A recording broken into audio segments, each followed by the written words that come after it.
So that is Tesla right behind me. I'm in a Korean shopping mall next to gelato and clothes. And I told you guys about this before. If you didn't believe me, that's Tesla again. It's in a shopping mall here in Korea. That's how they sell them here. But to be fair, I also want to show you Audi is in our shopping mall next to the clothes, and right over here is Patagonia. So it's just a different way of thinking about cars or consumer products. So there's Audi right there. And also in the shopping mall here is a Polestar right behind me. So you can see we have all these brands here. But again, we're in a shopping mall, or actually department store, I should say, is a better way to say it. So there's clothes right next to cars. It's different than what you may see in the USA. So Elon is absolutely crashing out today and melting down. Why? Because Tesla sales are lagging. That's basically what it boils down to. Check out the headline then. Tesla quarterly deliveries seen falling as lack of tax credits and competition sap demand.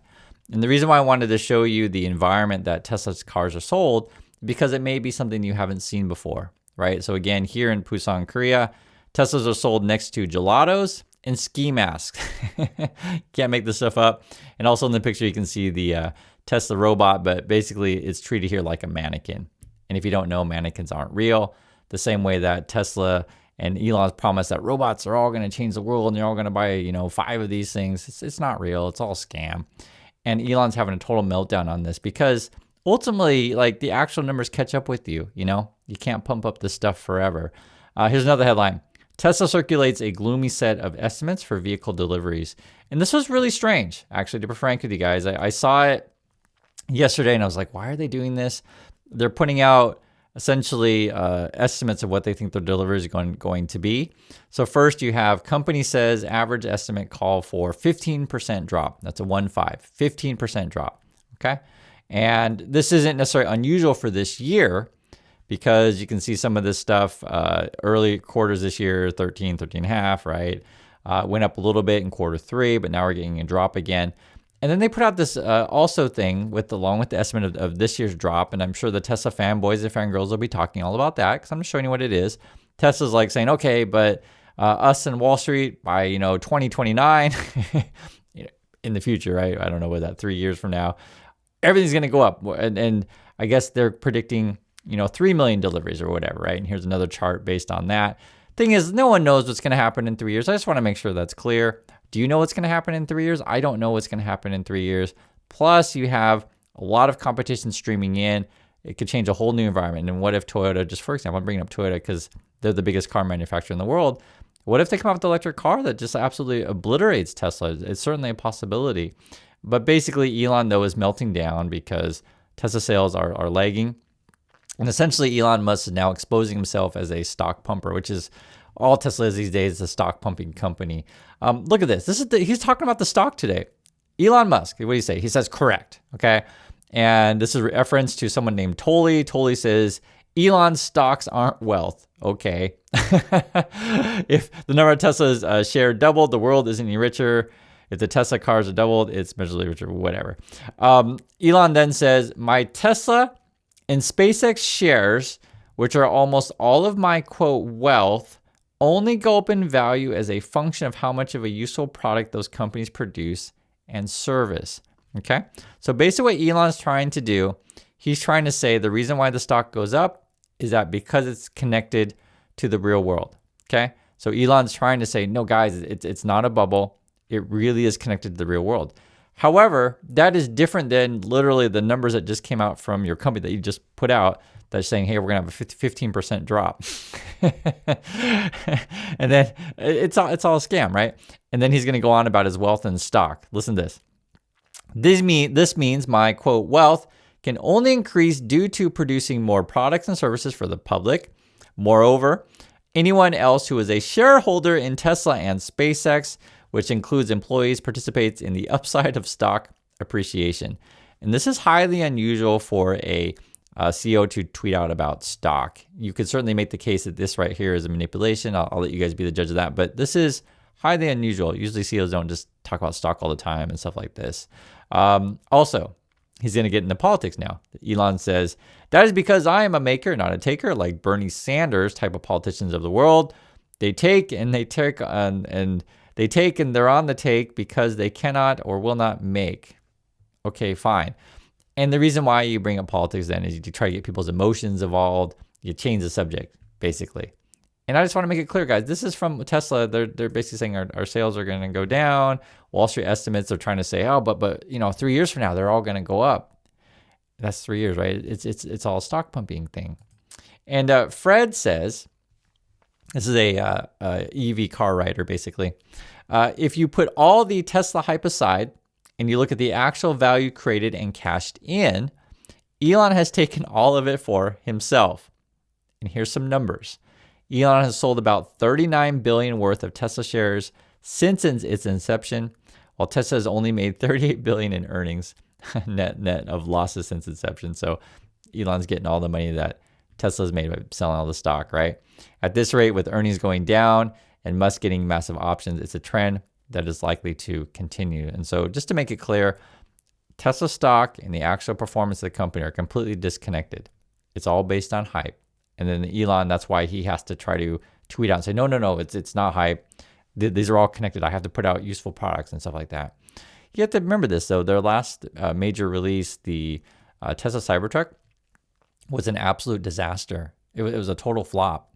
And many Tesla employees have all left. And so how does Tesla keep going with like basically all your key employees leaving? Their main product these days is stock. That's basically what it is, a stock pumping company at this point. And if you look at the history of Tesla, they've only been profitable for a few years. You can see it right for yourself. These are the earnings. It's all public.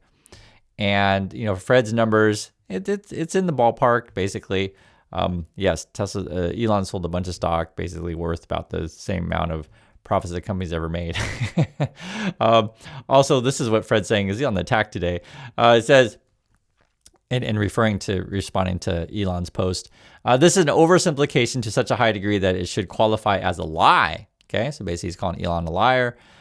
It is meant to attract unsophisticated investors, something Musk has been cultivating for years.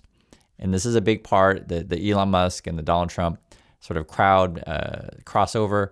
You have con men and liars at the top, right? Keeping this lie going. And you a bunch of fools at the bottom that are going to get burned. That's basically what it boils down to, because you can't keep this stuff going on forever. It's disconnected from the real world. Tesla share price has been completely disassociated from producing more products and services for years. In fact, Tesla deliveries, revenue, and earnings are all down over the last 2 years. The stock trades on hype, and Elon Musk is the one generating this hype.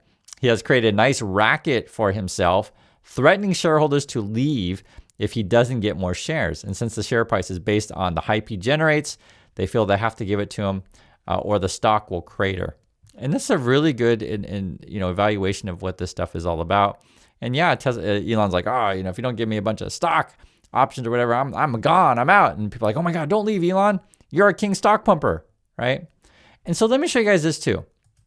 Because when people say, oh, Chris, you're so dumb. Tesla says so many cars, they're like the biggest in the world, blah, blah, blah. It's like, you look at any chart, guys, just the reality. Toyota sells like the most cars in the world. I'm not just making random stuff up.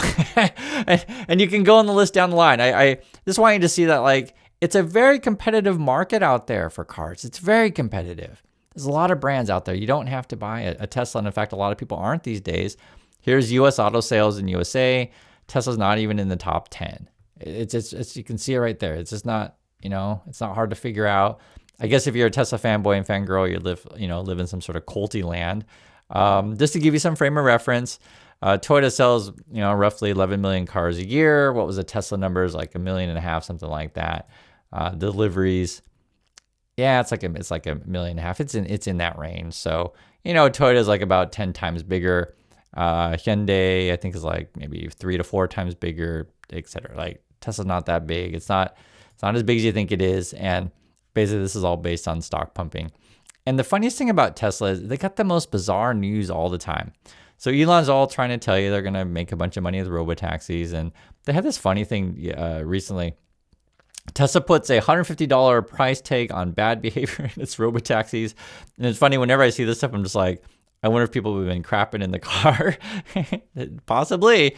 Tesla will charge you $150 for puking or smoking, and its robotaxi report says there's a $50 fee for moderate messes left behind. So I'll just say this. If they ever do roll out a bunch of these things, I think people really are going to crap in the car. I wouldn't be shocked. People do the wildest stuff in cars. You never know what you can find in these things. And then so Elon's plan at the moment get involved in politics and try to get government contracts. And this was, I covered this in the last video. I just want to mention it again. This was the headlines. How Vance brokered a truce between Trump and Musk. And basically Elon Musk was threatening a, third party. Oh, I'm going to make the America first thing or something like that, whatever, America party or whatever. And essentially for Elon's point of view, hey, if Tesla's failing, if our sales are going down, the competition getting strong, and we're losing those tax credits, it's just not that attractive to buy a Tesla. And just being frank, just as a consumer.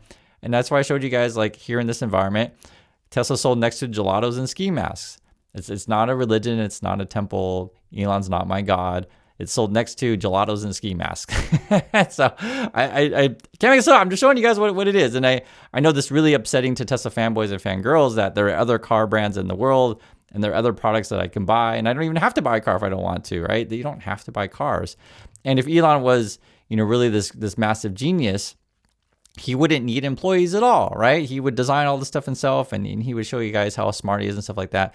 But the reality is he does need other people, but other people don't want to work for him because the guy's a nutcase.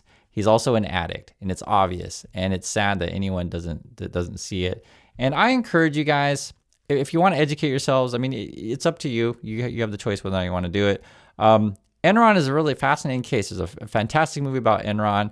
Smartest guys in the room. You can read the book also, but it's a very similar situation. I would argue, though, that Tesla's even a bigger scam than Enron because you're involving so many pieces and so many parts in multiple companies. Yes, and Enron has a similar kind of stuff as well. But with Elon, it's also social media, and he's going to be trying to do an IPO on SpaceX. Basically, hey, we're going to try to cash out when we can. And also I want to point out this movie too called The Fall, which a lot of you may not have seen. It's very similar to The Big Short, similar kind of a situation because it also involves the political side of it. And all these things are connected to Elon Musk. And, this has been honestly the most interesting story in the markets is because how long can the bubble keep going? And I think, say, in 2026, if layoffs ramp up, unemployment kicks up, I mean, it's like, do you think people are going to go out and buy these, overpriced Teslas? I don't think so. And I think ultimately the real world numbers catch up with you to where, we're going to see a more, what do I say, reconnect with reality. So that's my thoughts on this stuff. I'd like to hear yours, and I'll catch you on the next video.